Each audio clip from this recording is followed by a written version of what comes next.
Welcome to the Suicide Monk, and I am your host, and my name is Britton. I want to get on here real quick and let you know that we are not psychologists or psychiatrists. This is information only. Hopefully, this information creates transformation. If there's somebody on the program or the show that you want to get a hold of, all the links will be in the description below. Also, if you'd like to support the Suicide Monk and the work I'm doing through Ashes to Life and the Suicide Monk podcast, I have an Etsy shop that if you buy something, you get something back, and it supports and helps me as well. So they're higher quality clothing items, so they are a little more expensive. But it does give you an item in return for helping me continue my work. So if you'd like to support that, that's great. I'll put the link in the description below. Also, there's Patreon and GoFundMe as well. And if you'd like to see some money allocated towards a particular person or a particular part of mental health, please state that, and I'm happy to donate that money towards that. Thank you for supporting. Thanks for listening, and we'll see you on the good side. Peace. Welcome to the Suicide Monk, and my name is Britton, and today we have Pam Conboy, and she's from Setas Seminary in Reno, Nevada. Welcome, Pam. How are you today? Thank you. I'm doing great, Britton. Thank you so much for having me and for your interest in church.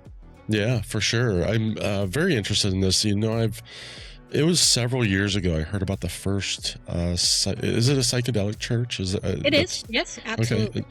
The first one I heard about was in Colorado. And I don't remember, it was like Southern Colorado, I think. And it was interesting because it hadn't become, I don't even know that it was on the table for legalization at that point, but they had some on how to make that happen. Can you kind of explain that? It absolutely give you some insight. And I listened to an interview you did. You have quite the repertoire of language for like the neuroplasticity and the things that you study and what you offer.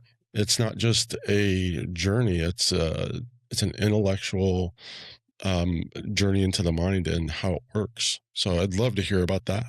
It is. It's really kind of a whole wellness pathway. So if you don't mind, just for order's sake, I can give you a little insight into how this all came about, and then why a church and how we can operate safely. And then I can also give you, as you wish to understand, a little bit more information about how we manufacture products, why we work with psilocybin to begin with, and I can kind of truncate all of the mechanisms and benefits. So I can talk forever, Britton, so you can please feel free to interrupt me at any time, but I'll kind of go through that flow if that's all right. Absolutely. Okay, excellent. So I myself am a biologist. I trained in the clinical laboratory. That's where I started my career. But I somehow found myself in medical marketing. I don't even know how that happened, but I spent my life doing it. So mostly as an entrepreneur, I've always worked in the larger medical space. And probably 15 years ago, started going into more integrative type medicine and functional medicine and whatnot. And about 7 years ago, I had a 3-year or so stint with a professional nutritional supplement manufacturer here in Reno. At this place, I met a colleague. She's a naturopathic physician. She was really hired on to do a lot of the technical and clinical support and kind of gravitated towards formulation development, right? Because that's their background, naturopaths. They really understand plant medicines and their synergies between them and how you can, create a good combination of plant-based products to help you achieve your goals. So I hadn't seen her in a bit. About almost 4 years ago now, she comes to my property outside of Reno, and we're just catching up, having lunch, and she was telling me that she has several patients that were using microdose psilocybin. They were sourcing the psilocybin themselves, but she was helping them to understand the differences between the strains, what dosing might work well for them individually, and then again, putting giving them other botanicals and functional mushrooms to help whatever they're trying to achieve with the microdosing, be it, mood elevation, anxiety reduction, productivity, addictive behaviors. I mean, there's a whole lot of things that mushrooms can help with, and we'll discuss that when we talk about mechanisms. So how's it going, Leah? The best medicine I've ever worked with in my life. It's game changing. Oh my God. So, I can read a clinical study. So I went and did all of this investigation. And especially since 2019, 18 and 19, FDA itself, which scheduled these drugs, meaning they classify it as having no therapeutic value, which is absolute nonsense. Right. Right. In 2018 and 19, they designated psilocybin, so that's the psychedelic component of magic mushrooms, as breakthrough therapy status for treatment-resistant depression. Okay. So this really opened the floodgates. So the treatment-resistant depression would be like talk therapy, I'm assuming, and SSRIs? Yeah, even SSRIs. So, psychiatric medications, other modalities, they're just not getting relief from their depressive episodes. And there is a significant amount of research now available that show that even one macro dose of psilocybin can shift you out of that mode.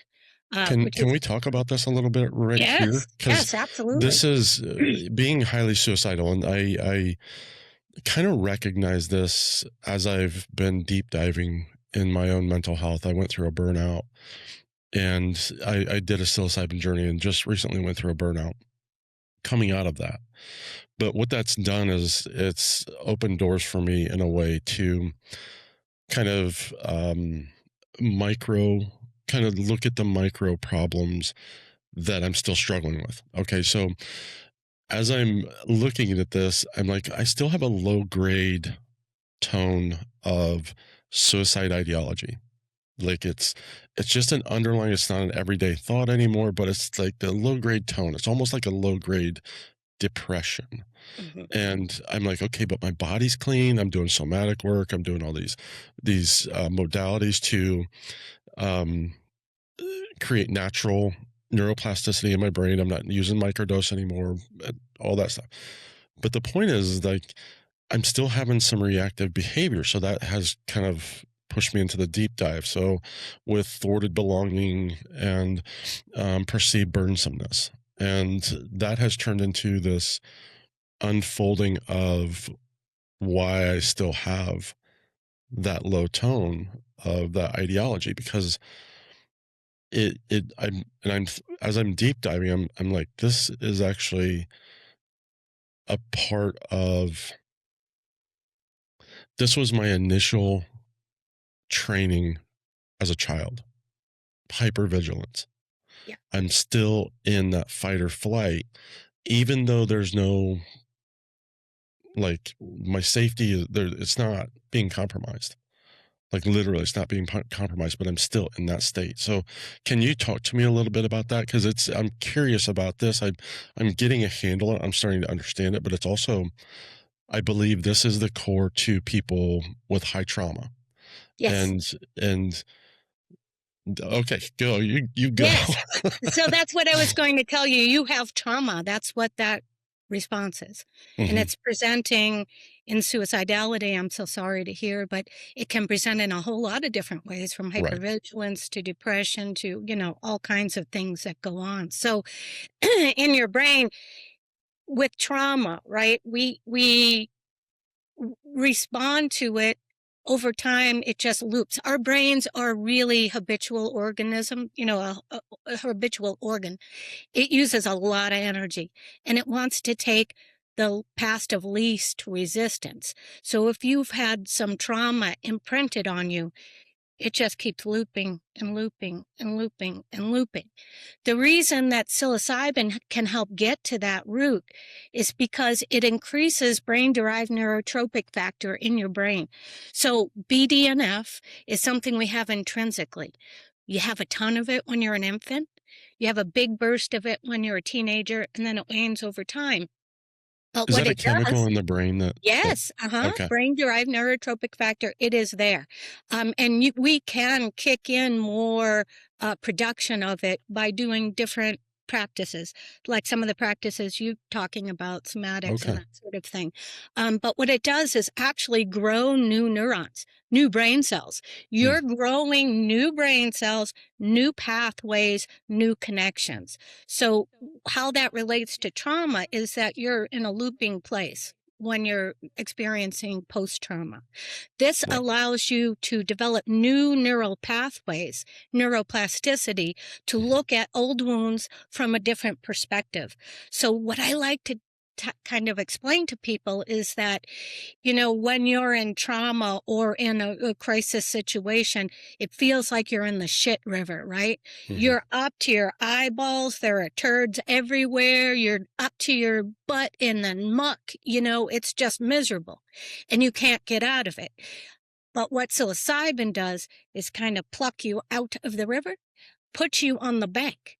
The shit is still there, but it's not your burden anymore. So you can process it in a different way. So the neuroplasticity has a lot to do with how trauma can be processed when you do macrodosing. So you have a big psychedelic event versus the microdosing that puts you in, and there are studies that show this too, this sort of mystical state. That's what the psychedelic experience is. And that Right. shifts you out of your default mode network, which is the ruminative part of your brain, the loop. So it breaks up those connections and allows you to, tap into other brain networks so you can process trauma. It's not here today. It's always going to be there in your memory, but it helps you look at it from a different perspective. Right. The other things it does is psilocybin reduces neuroinflammation. So neuroinflammation, chronic inflammation is the root cause of all chronic disease, including things like depression and other psychiatric issues that come from even trauma. So you're getting to a root cause to reduce that inflammation, and you're also balancing out your neurotransmitters with psilocybin. So it's primarily a serotonergic agent. So it works on serotonin primarily. Mhm. People might be familiar with serotonin from SSRIs, things like Right. Prozac. Yep. But what those drugs do is they are selective serotonin reuptake inhibitors. That's what an SSRI is. And it blocks the reuptake of serotonin. So in your brain, serotonin kind of goes down one neuron, and that at the terminus of that neuron, it lets out the serotonin, and then it's absorbed by the next neuron and it propagates through that way. And what SSRIs do is block the reuptake. So there's continuous flooding of the synapse.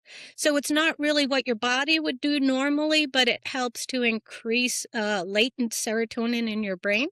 But what Sure. psilocybin does is it's an agonist. It actually works with your body to make more serotonin. And what serotonin is, of course, is that calming neurotransmitter. So it allows you to reset your stress points and achieve better calm. Also helps with sleep. Psilocybin also works on the dopamine pathway. So dopamine is our reward transmitter. So Sure. this is what allows us to feel good, to enjoy the sunshine, to enjoy your feet in the grass, the simple things. And with addictive behaviors and trauma too, your reward pathway is off. It's been Right. hijacked. Very So much so. this, yes. So this medicine helps correct that aspect. And dopamine is, your feel good, your reward. I can feel joy again. Mhm. And then the other neurotransmitter it works on is glutamate. So glutamate is your more excitatory neurotransmitter. So that really helps with cognition, memory, productivity. We have probably at this point about 50 patients that have been referred by a neurologist that have early onset Alzheimer's, dementia Really? issues, Parkinsonian symptoms, and they work with our microdosing to great effect. I mean, it doesn't resolve everything, but it Right. shifts their life quality so dramatically that they stay on it. So those are Yeah. kind So of the things that with do. the Parkinson's, have you Mhm. had any feedback on does it reduce the shaking? We are just getting started on Okay. Parkinson's, so they're early, mostly, lower levels of symptoms. So with the Right. microdosing, even with for any of these things, typically the first thing that, the neurological folks, so the neurocognitive disorders, the Hmm. first thing that they will experience typically is a shift in mood because, Okay. you've been diagnosed with this, significant disease. Your brain is not working like you're accustomed to having it work. You're Right. very stressed out. So the microdosing and the supplements that we add to it really reduces that level of stress and anxiety in the Mm. household. The spouses and the family always reports this first, and then you'll see shifts over time. A little bit Right. of calming of the shakiness, or I remembered, 3 things on the list of my to-dos today that I could not have done that, 3 months ago. Yeah. So there is this slow improvement over time with the microdosing that is definitely identifiable, and it happens subtly, slowly, without any psychedelic effect. That's the whole Right. point of the Yeah. microdose. The microdose is it's powerful, especially after a macro. It's a very it's a beautiful catalyst to continue that neuroplasticity and have it long lasting and stay to stick. So and that's what I experienced. I did a macro a year and a half, 2 years ago, maybe now. Timelines are kind of funky, but In the and then I past did what's that? in the past, that's what I always say. Yeah, The it's past definitely in the past. But and you talked about this a little earlier. What it did for me was it tore down the walls of my childhood. That I built all these I put all these things in place to protect me as a child, temper tantrums and screaming and all this stuff, and that carried through into my adult life and temper tantrums and adult temper tantrums. Mhm. But what it did was it tore down those walls to allow me to learn to navigate life now. And that's what I didn't have before. I was always fighting against it. And that's what you were talking about, being pulled out of that river, as I was always walking upstream neck deep. And Right. now I'm the observer of that. And Exactly. it's yeah. And I don't know that we're necessarily I've talked to a lot of people, and the observer doesn't seem to come up very often. Um, and when we step back and observe our life, our reactions, our actions, our thought process, the story we're telling, ourselves and other people, it's an amazing healing modality to be able to step back and look at the person that you're living in, and be able to articulate the struggle, and then Yeah. the why doesn't have to be the present. And so it's kind of a beautiful process, honestly. Yes. So that's what Jung refers to as our shadow, right? Yeah. Integrating our shadow, these things that we don't quite want to look at, but are integral parts of ourselves. Yeah. And when we have these experiences with entheogens or psychedelics, it can really blow everything up and you need to piece it back together. But part of that integration is to take in that broken child, to understand why you do certain things and using tools to stay on that pathway, like somatics, like cold and hot therapy, like grounding, like breath work, all of the things that we teach, because that is going to keep you on that right path. And some of the collateral damage, maybe we can say, is when you're going down that path toward whole wellness, is what we like to think about it as. You have to also realize that you may have to just divorce yourself from a lot of the broken pieces of your life, Hmm. be it people or habits or whatever. You can't go here while dragging all of the garbage from Yeah. the other place. That's not Yeah. the point, right? So we want to replace bad habits, toxic relationships, all of those things with a better way to operate. And that's part of the integration of the whole psychedelic experience. Yeah. Yeah. And, I always thought that I would be able to get rid of rage, like anger, but it's actually walking with it has been the turning point, and taking the hand of it and understanding that it was the Yes. hurt, it was the pain that I did. I had this vision. I have visions, and I was looking at my hands, and I was holding this bird, a black bird, and it was oily and gross and matted and disgusting. And I'm looking at it, and that's my rage. I realize it's my rage, and it's just snapping at me, but it's just a tiny bird. And I'm like, all this ever needed was a little bit of love. And so now I can hold the hand of the thing that tried to take my life, and see that it's not as big, it's not as bad, it's not as, taking the power away from that is actually not that difficult a lot of times. And what we see here with the church, especially with trauma, that the anger is the last part. Mm, So I tend to think that anger can be your best ally if you deal with it with love, like you're talking about with the bird.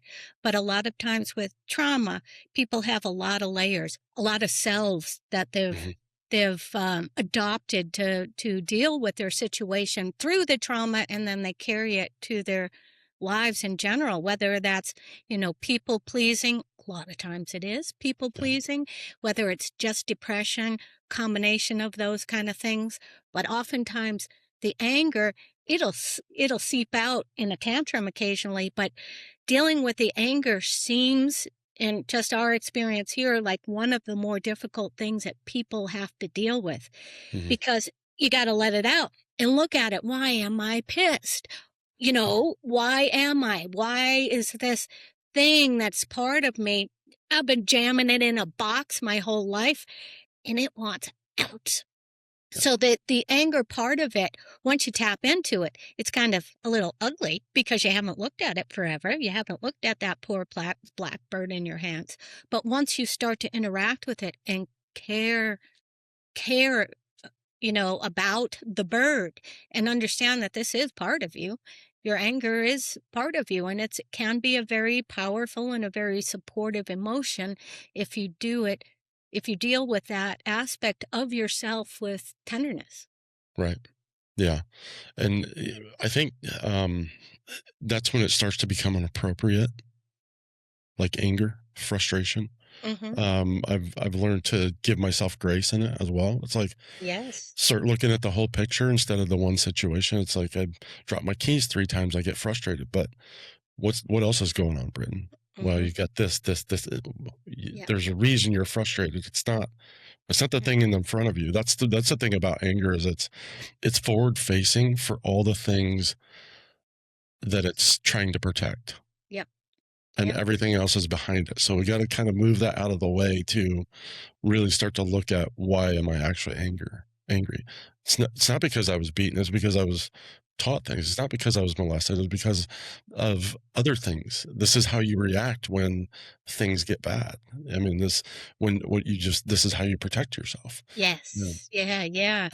And one of the great therapies for this kind of work is in internal family systems. And that Mm, talks to, are you familiar? I am. I'm just now hearing about it, but yes. Yeah, so it's, just for people listening who may not know, it's the concept behind it is that you have a bunch of sort of sub characters, right, that have helped you get through life, your own Yeah. trauma. So you'll have a protector and an inner child and the parental figure and all the pieces of yourself, which are yourself, right? And the idea is to try to integrate all of those and put them in their proper position now. So I don't need the child that's having a tantrum anymore. That's just, I need to love my inner that little child that Yeah. needed the attention and the care. I may not need the protector, the big bad protector anymore because I'm not being threatened. anymore. So you want to thank that part of yourself, and it got you through, your difficulties, but you can rest now. So the IFS, internal family systems, can be really very helpful for trauma, as can EMDR, which Yeah. is really, really interesting modality. And it can make a huge difference really quickly. It sort of addresses one trauma memory at a time, but it really helps you release it because it's training your brain like neuroplasticity to look Yeah. at your traumas that you're stuck in from a different perspective. It can be super, super effective. Yeah. I am looking into this. I think there's an app.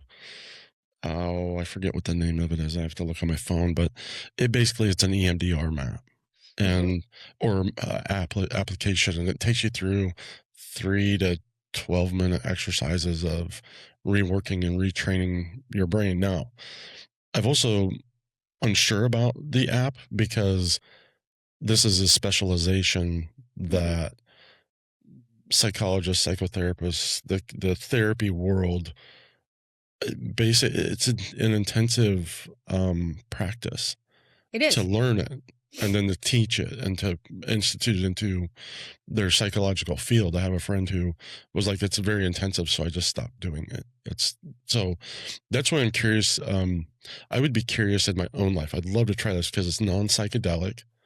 I have I love the psychedelic modality, but there are people that fear it in Yeah. great degree Yeah. because they're in addiction and they don't want to try something that might actually make them addicted, but that actually doesn't do that because It's anti-addictive, it's frankly. anti-addictive. It's so anti-addictive. It's not even funny.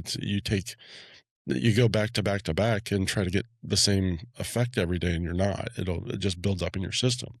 Right. So there's this misconception that and the stigma, especially, and I think, and I would even be so bold as to say with the Christian narrative behind it and Hmm. the church, they don't endorse anything that's not legal. They'll endorse alcohol, but not Right. weed or psilocybin, um, things that don't have nonviolent, that are really Right. nonviolent things.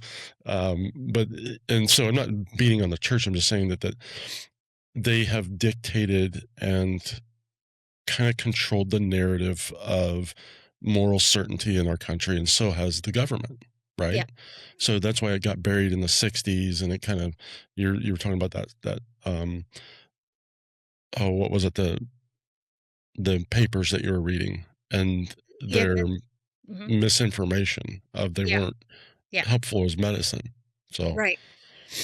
So um, just a couple of things about what you just said. So the EMDR, for folks that are interested, I agree with you. I definitely would start with a trained therapist, and they kind of address memories one at a time. So once you mm, get acquainted with how the process works, with a therapist, and you finding some success, I think it's perfectly reasonable to supplement that, and you can do some on your own. But some of these memories are really difficult to kind of digest and process. So it is very good to have therapeutic support as you're going through it because it can mm, be jarring to the system. yeah, But yes, the attitude towards psilocybin, though, is absolutely changing. A lot of that has to do with the compelling research that's coming out. yeah, It's just really difficult to say there's nothing there because there damn sure is. right, There's more research on the macro journeys. These are easier to kind of um, control because in a clinical trial, you want to control all aspects. I'm doing a few different programs with people on microdosing and doing some validated surveys at the outset and midpoint and after, so I can see for myself. So these are more observational cases, but Right. to do that in a formal clinical study, the way pharma companies like to approach these things, it's really difficult unless you're using one small molecule. So just, rather than the whole plant, which we prefer to use, there's a lot more benefit to using whole organic mushrooms. And then it's just difficult to track people over time and their habits and what could be happening in their lives that may kind Right. of shift them off. So the microdose, getting the research done is a little bit more difficult, but I see this anecdotally all the time. I mean, it really, really shifts Oh, people. it It does. releases them from a lot of difficult behaviors, especially if you're doing other integrative your toolbox is going to be different than mine, Britton. I like the infrared sauna. I like a grounding sheet. I like to ground on the ground. These are my tools. I love somatics. It's wonderful and gentle and powerful. Some people like the cold plunge, which is kind of torture to me. I know it's really Yeah. good for you, but it's just not my tool. It Right. is my partner's tool. So you have to identify what works, what makes a difference for you, and what you actually enjoy, so you can keep doing that, right? Because if you're forcing yourself to do something you hate, it's not going to stick. Right. And that's usually the problem with the gym. Yeah, right, right. That's usually the problem with the gym. Exactly so. So would you like me to go back to the story of the I church would. parts? I Oh, would. I would. Yeah, I was okay. gonna say let's circle back around and, and continue. I'm so sorry. Oh, I'll, no, I I think take we're the gonna horse talk off the about trail that. all the time. We're gonna talk about that anyhow. So I think the flow, works just perfectly well. Yeah. So, anyway, Leah's telling me about her experience. I'm looking into the research, looks pretty compelling. I knew there were churches too, especially like ayahuasca churches. Okay, so this must have religious connotation of some sort. There's a whole attorney bar association of attorneys that work in psychedelic medicine, which was a really great resource for me as I was researching this. Anyhow, it turns out that in 1993, the federal government, so this is federal legislation, applies to all states. The federal government, in its wisdom, and this was really done because as different administrations come and go from the White House, they have different attitudes about natural Mhm. medicine and indigenous practices. So, indigenous folks have been using things like peyote and psilocybin and Yeah. ayahuasca and, mescaline forever, thousands and thousands of years in spiritual practice and rites of passage and that kind of thing. And occasionally they'd get harassed by whoever was in charge. So in 93, the feds passed this law that is called the Religious Freedom Restoration Act. Essentially, it says if you use entheogens or psychedelic plant-based medicines, doesn't specify which, in sincere spiritual practice, again, it doesn't specify the practice, but if you're doing these things together, that's considered protected use in the United States. We honor religious freedom. So it does not change the legality, but it allows for protected use in a structured spiritual environment. So I Okay. built a church. And we work on, again, my partner is a naturopathic physician, so she's very, very well in tune with plant medicines and also a variety of modalities that they learn through naturopathic practices, right? So all the tools that we were talking about, she's quite well acquainted with them. So that's what we teach to whole wellness, to integrating your body, your mind, your spirit, and connecting with the universal spirit. So we don't speak to a deity. You can come with whatever deity you'd like. If Jesus is your pal, that's cool. Yahweh, whatever, it doesn't matter.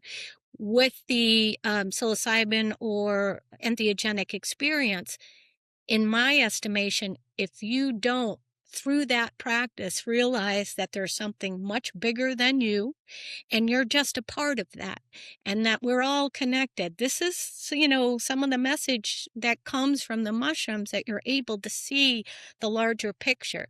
So, what name you have for it does not matter. It's just the connection that's really important. So we really do behave as a church. Most of our educational programs are absolutely free. We offer psilocybin in a pairing. So the psilocybin itself, organic whole mushrooms, because Leah and I came from this professional nutritional supplement company. We knew where to source organic materials, where to get everything tested. We actually were able to, this is amazing, find a contract manufacturer that could encapsulate our products for the microdosing in a GMP, or good manufacturing practice facility, which is the top scale of supplement manufacturing. So the stuff is really, really primo. I have a show and tell, so this is kind of what it looks like. Oh, nice. So you take the psilocybin, it's 200 milligrams of organic mushrooms. You take this 3 times a week, Monday, Wednesday, Friday, Tuesday, Thursday, Saturday, whatever works for you. And then you take your daily supplement. So this is a combination of organic botanicals and functional mushrooms, depending on what you're trying to achieve with your microdosing. So we have 3 kind of microdose pairing flavors. One we call calm. So this is for the person that's stressed out, high anxiety, Hmm. busy brain, can't get to sleep, can't stay asleep. So the daily supplement there is very calming, adaptogenic. So this helps reset the stress point and really find your calm and allow you to sleep more restfully. The second pairing flavor we have is called focus. And as you might imagine, that's more cognitively focused. So the psilocybin component is the same. The daily supplement that you take is more energizing nootropic. So these are botanicals and functional mushrooms that have really been shown to sharpen your cognitive capability, clear out the brain fog, really help with memory, give you more energized thinking, so you can get off the couch and get the projects done and revisit productivity. So a lot of the dementia and early onset Alzheimer's patients do really super well on focus. ADHD people do really well on focus. We have a bunch, at least a half a dozen people that have been able to taper down and eventually discontinue their ADHD medicine using this more natural medicine. So it's really Really? beautiful. And then the last one we call introspection. So the psilocybin again is the same. The daily there is a combination of more heart-opening botanicals that allow you to do that deep work, right? So this is great for processing trauma, old wound healing, just deep dive introspection. So we have those 3 combinations for the microdose options, and then we do ceremony for more supported ceremony for more macrodose experiences, and that's here at Wow. my home, which is church outside of Reno. Okay. Wow. That's amazing. So are your dailies, are they, do they have psilocybin in them? Like a point No, no, one? no, no. In fact, those white bottles, so the green bottles are the ones that have the psilocybin, the white ones have no psilocybin. Your daily is not psychedelic, it's just supportive. And those are available on Amazon now too. So I have a separate company that does the Okay. manufacturing, and I'm able to sell make some profit on the white bottles. The stuff with psilocybin, everything comes in as a donation, and it all goes right back to the church. So I don't pay myself. Wow. I pay some contractors and I pay Leah for some of her medical work, but nobody's getting rich off of the church. It Right, is right. really, really there to help, because this medicine can change people's lives. And in my estimation, there's no reason why they can't have, if you're interested in looking into this, a very safe, very high premium quality product that is going to work for you. Right. Yeah. No, I love that. I love the combinations of, I think there's, and this is my fear for the future, is that we'll become too reliant on something that is supposed to show us something once in a while. And what I mean by that is, I've got a problem, so I need to go do a journey. I've got a problem, I'm going to go do a journey. Like, I'm not, and it's like, no, you have a problem, and this is that one journey has allowed you to navigate. And that's what I like about the supportive Micro is it's not building up in your system. You're leaving room for that, and you're actually using natural products. So I love it. Yeah, Love it. yeah, yeah. So you're getting the benefits, the ones that we talked about earlier, Mhm. right? So Yeah. you're getting that additional BDNF. You are getting the neurotransmitter rebalancing, and you're reducing inflammation, not only in your brain, but in your body overall through a non psychedelic means. These are just mushrooms, right? They're organic mushrooms that grow. Wow. I love it. I absolutely love that. Um, so do you have sermons? Do you do like Yeah. like a Sunday church? I don't know what that would be, It's maybe a not quite Saturday. Sunday church. So, as I was mentioning, we don't speak to deity. What we do is teach tools. So, because everybody's integration tools are should be individualized to them, we make it our business to introduce them to everybody. So, 1 month. So we have two educational sessions a month and then two integration circles per month. Most everything now is being done virtually because we have more and more people from outside of the area. So having virtual classes is just more convenient and we can easily Yeah. record them and share them and whatnot. But we have a theme per month typically. So say we're talking about meditation this month. So we will have the first, what we call sermon and science. So that's a more didactic look at meditation. Why do I care about meditation? Why should I care about meditation? How does it work in my body and my mind and my soul? What evidence is there available in the research literature that actually shows that this indeed is the case? So it's all about why you should care about meditation, why it might be a tool for you. And then the second half of that is what we call sensation. So that is a more practical approach. So, all right, maybe I convinced you that meditation might be a tool I should consider. Makes sense to me. The science is there. It seems very simple. I don't need any tools. It's not going to cost me anything. But I can't sit in the lotus position for 3 hours a day, Nope. I'm very busy. So the idea behind sensation is to show people you don't need to do that. In fact, small steps can make big progress over time. So Mhm. we would teach to meditation as a body scan, maybe before you go to sleep. It also helps relax your whole body. Maybe a meditation, a walking meditation from your car to your office door. Just general mindfulness that can put you into a meditative, calm state. So the idea is to say, okay, you want to try this practice, fit it in somehow to your daily life and see if it's one of your tools. Here's how you do that. So that's kind of what we do, and those classes are absolutely free.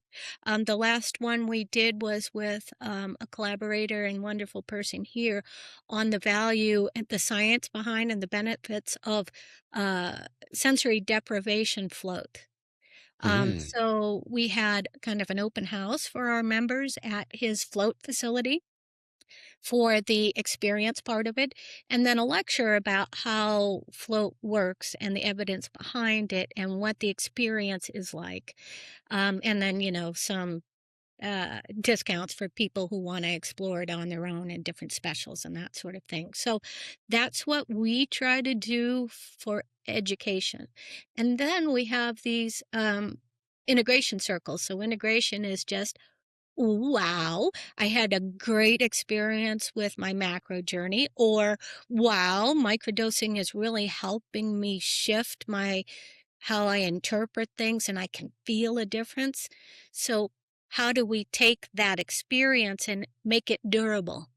Because the Mm. durability is what we're looking for, right? We want to let go of the things that do not serve us anymore. Right. And, speaking to it and speaking through it and having community around people that are doing a similar that are doing similar work can be very supportive, very encouraging, and it really helps people stay on their path toward whole wellness. Yeah. So do you do group ceremony Hmm. like So, on premise? yeah. So the way that works, so we do small groups right now, just once a month. as demand increases, we have the capacity certainly to increase the frequency. But right now, once a month is good. Usually it's about 6 people. We like to keep it fairly intimate. We Hmm. have Yeah. 3 trained facilitators available for these groups. We really believe in sort of free range journeying. So the process works. Generally, I'll have a conversation with someone who's interested and walk through the whole process. But you have a full medical intake with Leah, my partner, again, who's a naturopathic physician. There are very, very few contraindications for psilocybin, but there are a couple. So What are safety. contraindications? Yeah. So, if generally, if you have active suicidality or psychosis or untreated bipolar disorder, mushrooms aren't too friendly with that. It can send you into a break. We do not want you to have a break. So we will work with people and, their psychiatric provider, and um, we really want you to be stabilized, really stabilized before you Oof. entertain the I understand, but experience, yeah, with I mean, I psychedelic. get it, but I understand wanting people to be stabilized, but I was not. I was 2 days away from taking my life. Mm, I mean, it was literally a Hail Mary. I had nothing left to lose, and stability was not in my life. But if right. it wasn't for the mushrooms, I mean, I literally, and I think this was the difference for me. I showed up to fight. I showed Yeah, up to fight for my life. And I think that made the whole difference in the world for me. And as you know, even long term, it wasn't, oh, we'll just see if this works. It was, no, I came to fight. right. This is This it. was, yeah. This is, So yes. And I came to live and die, it happens basically. with depression too, depression and trauma, and we have folks like that. In general, we would only work with somebody that is in that active state with their own provider.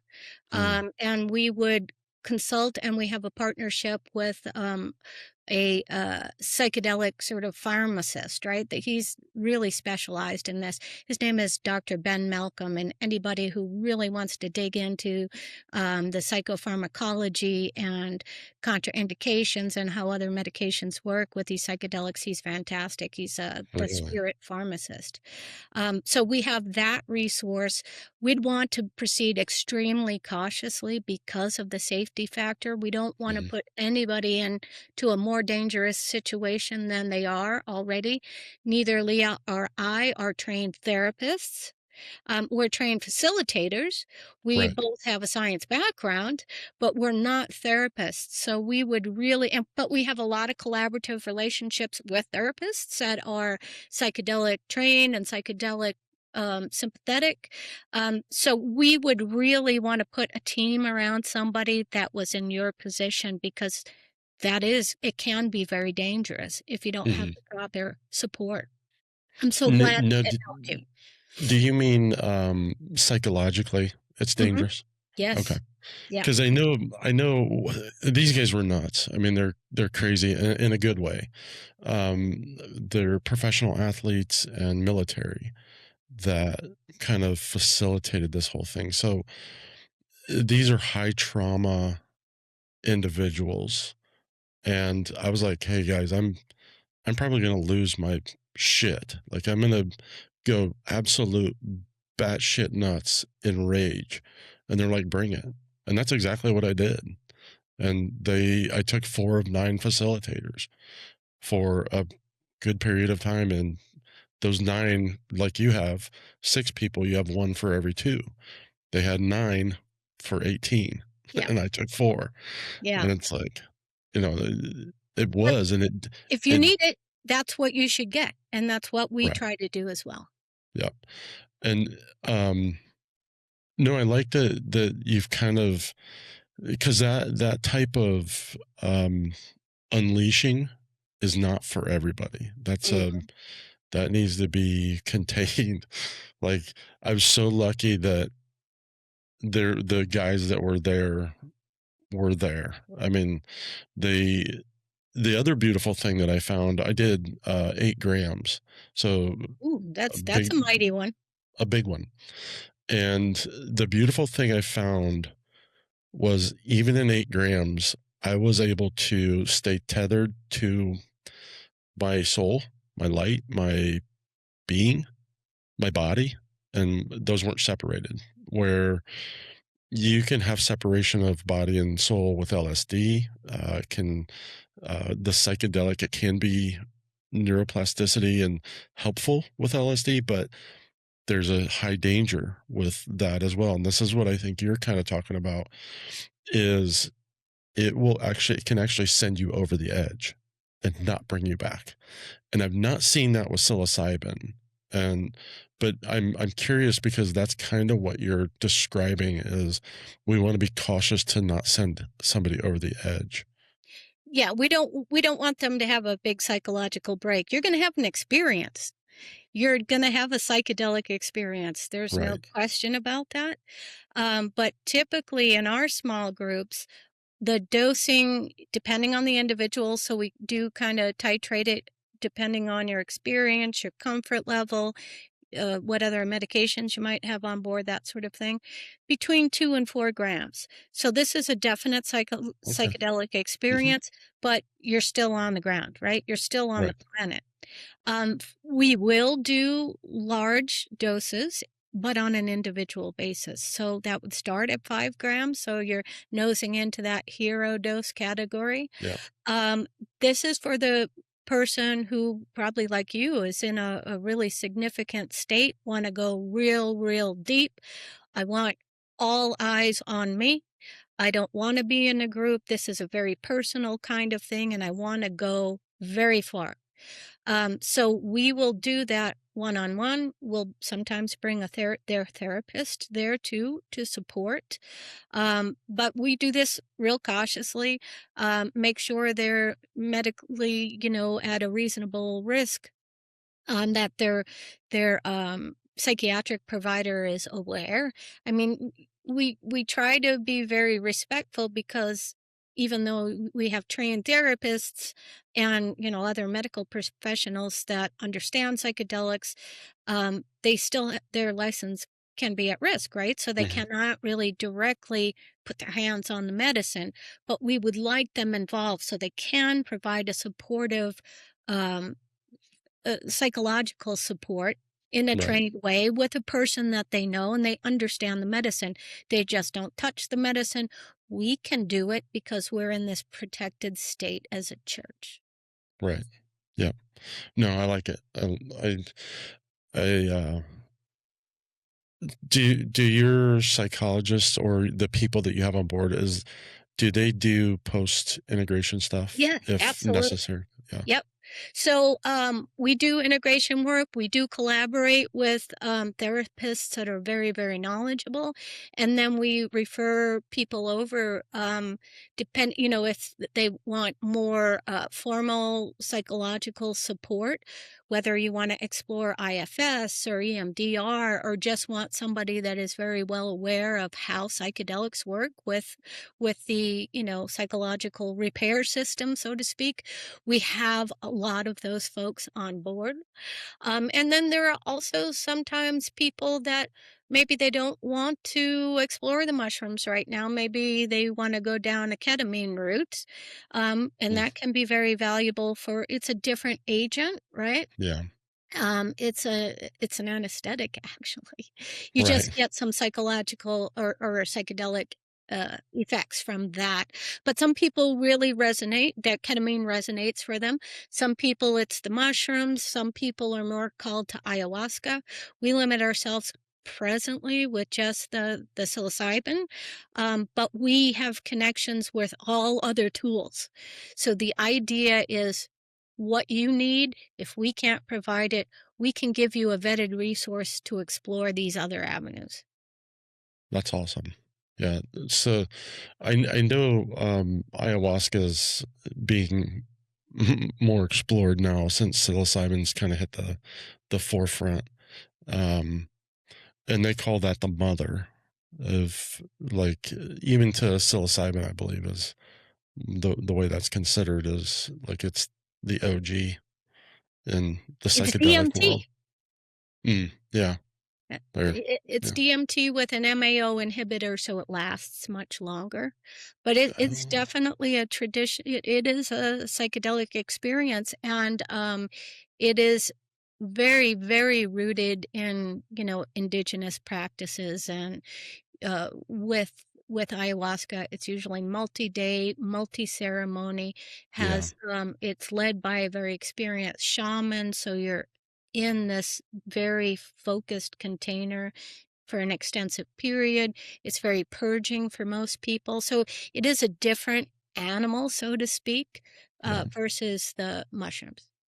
So I'm gonna actually, yeah, it is. I'm gonna jump off ayahuasca for a second, but do you oh, I keep having this question and losing this question. I should learn to write things down. Um, Stickers. dang it. Oh, with like SSRIs, Mhm, I know that they really encourage people to not be on their medication. mhm. How does psilocybin interact with that or inhibit Yeah.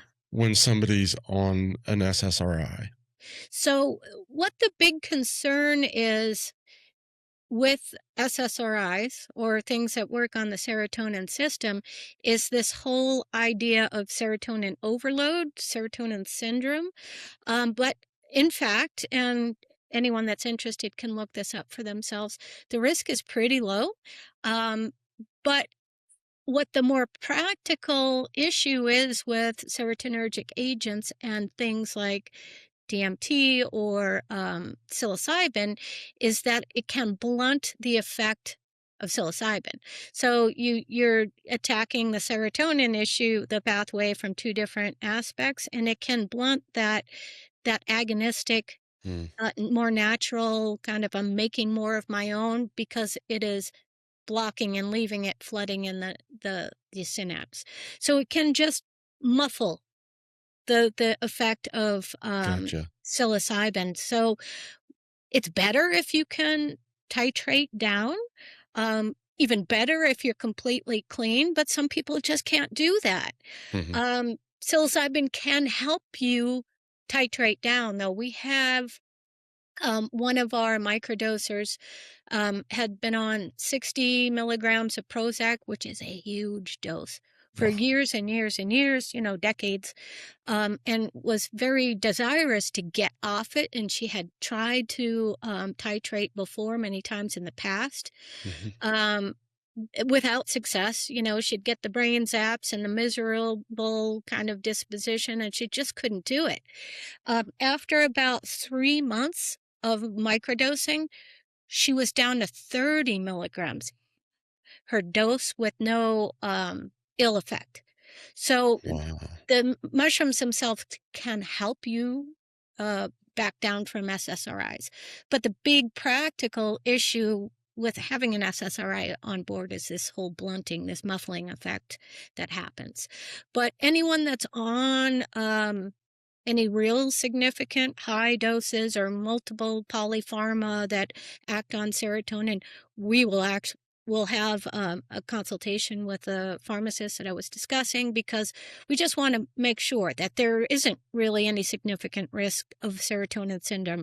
If there's any other concerns that maybe we're not aware of and should be for these multiple medications that some people are on. So we really approach the complex cases very gingerly and with a lot of caution because we just want everyone to be safe. Yeah. No, that's awesome. Let me ask you this, and then we'll probably have to close this out. But how this has been a curiosity of mine for a while, and that's how does psilocybin help with addiction? Now, alcohol addiction, cigarettes, whatever that may be, what is that? How do you enter into like confronting that addiction with psilocybin? The really, really cool thing is you don't have to necessarily, and I'll talk about a case in just a second. But when we were talking about the mechanisms, your reward pathway is really malaligned, maladjusted. Something is off when you're struggling with addictive behaviors, right? So your dopamine reward system is off. Um, Psilocybin for sure helps readjust that so you're able to get, a proper reward system going, realigned. And a lot of addictive behaviors increase inflammation in the brain. This psilocybin helps reduce that as well. And also, again, you're releasing yourself from your default mode network, which is the habit. This is my habit. I drink a bottle of vodka every night, kind of thing. This is my habit. So you're breaking up the habitual thinking patterns. You're really reducing the inflammation that comes with these behaviors, and you're also you know, realigning your neurotransmitters so things work more properly or as they should. A lot of people do have this intention, having an intention to say, okay, I want to do the microdosing because I would like to stop drinking or start smoking or whatever it might be. Having that intention can be very helpful because you're very focused on it, but it's not absolutely necessary. For example, I have a nurse practitioner, she's functional medicine trained, that she got started on our microdosing really to help her with focus and performance and that kind of thing. Mhm. And about 2.5 months in, I think, she got in touch with me and said, listen, I didn't tell you this when we first were talking about and when I first got started, but I've had this marijuana use issue multiple times a day, kind of smoking for decades. I figured it's just part of my life. It helps reduce stress. It helps with a calmness. I had no intention of getting rid of that. That was, my Mhm. protector. I was at peace that that's just a tool I'll have to use for the rest of my life. She said I woke up one morning about, 2.5 months after starting. It was gone, like gone, gone, gone. Hmm. Zero urge. She said I felt kind of raw for like a week or so because I don't have this crutch anymore, but I didn't want it either. Right. And within a few weeks, she's been completely released. I can't believe it. I cannot believe that this addiction has left me. Hmm. That's the funny thing about psilocybin. It's going to take you to healing regardless of what you think you need to function in life. It's going to tear down the walls of your perception on, and even chemically it tears down the Yes. walls of perception. So it's fascinating to me that it's even without effort that this would could possibly change the course of your thought process, your life, your cravings. Absolutely fascinating.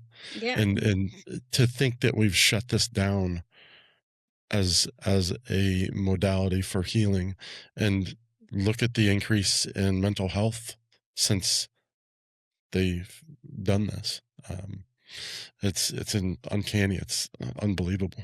Right, right, right. And I don't this know that that's the whole reason, but they sure didn't make it available for healing. Mhm. Exactly. Well, it opens up all kinds of real reality that maybe the government at that time thought was a little dangerous potentially. Mhm.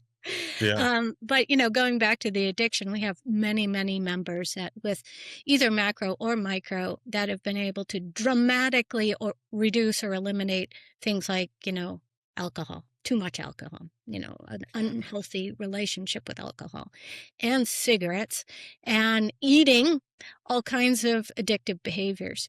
And it can happen with intention or not.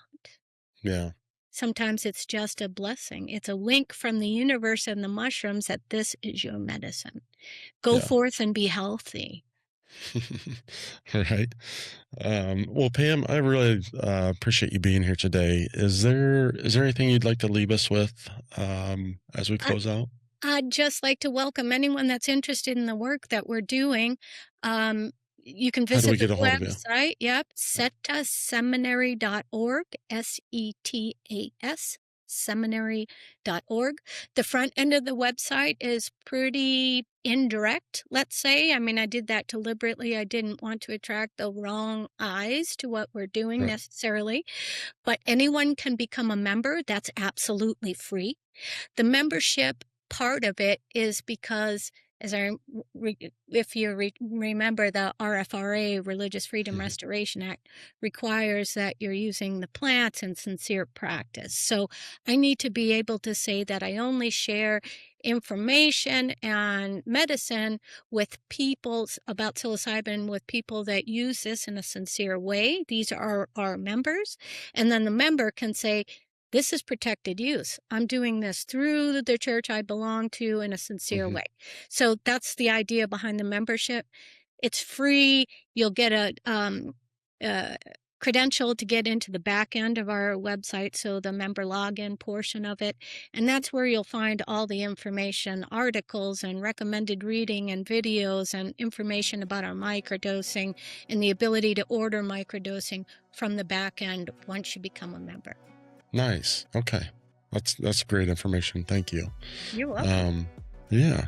Well, thank you so much for being here. It's a pleasure to speak with you today and have you on the show. So It was really a lot of fun. I'd love to have another conversation down the line if you're interested. yeah, absolutely. We definitely didn't get to finish all this, but There's a uh, lot to talk about. there's a lot to talk about. But well, that leaves a door open, so that's what we want. So Wonderful. Thank you so much, yeah, Britt. I really appreciate your time and your interest.